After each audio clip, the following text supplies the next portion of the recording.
So, ito naman yung isda natin. So, ginawa ko sa isda, inihaw ko muna siya para wala siyang lansa. Pero yung isda na ito, alam ko, ang tawag nila dito, dalag ito eh. Pero sa amin, ang tawag dito sa Ilonggo kasi, battered. Ang daming tawag dito eh, haruan or turadsoy. Hindi ko alam kung ano talaga yung tawag dito, ano pinaka-final tawag dito sa isda na to. Basta yun lang ang pagkakalam ko. Tapos ito, lagyan na rin natin ng sibuyas, tapos kamatis, tapos ito na yung dahon ng malunggay natin. So, gawin natin, magpakulo muna tayo ng tubig. Saka ilagay natin tong kamatis, tapos itong sibuyas. So, magpakulo muna tayong tubig. So, dahil kumukulo na yung tubig natin, guys, ihalo na natin itong kamatis at saka sibuyas. Sabay na natin to. Yan. Yan, pakuluan lang natin siya na para lumambot tong kamatis. Saka ilagay na rin natin tong isda natin para mag-absorb siya. Kunting sabaw lang, tamang-tama lang.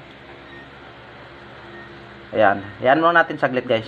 Na medyo lumambot yung kamatis natin. Saka ihalo natin yung isda natin. So, tingnan nyo, guys. Dahil medyo malambot na yung kamatis, nag-absorb na siya. At saka medyo padilaw na rin yung sabaw niya. Mag-add lang tayo ng kunting luya. Mahilig kasi ako sa luya, guys.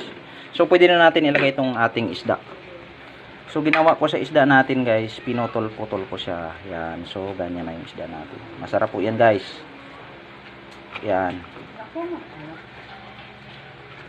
Yan. Mas masarap siya pag inihaw siya. Kasi hindi na siya malansay.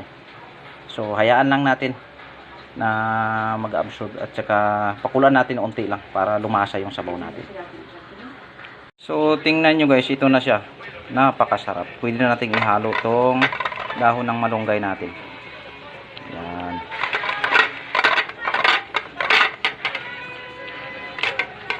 Wow.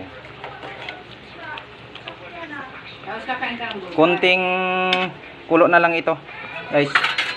Ready to eat na ito. So, siyempre hindi mawawala itong magic sarap. Lagyan na natin ng magic sarap. Yan. So, ayan na, guys. Napakasarap. Ganyan lang po ako magluto, guys. Yan, simpleng luto lang pero masarap po siya.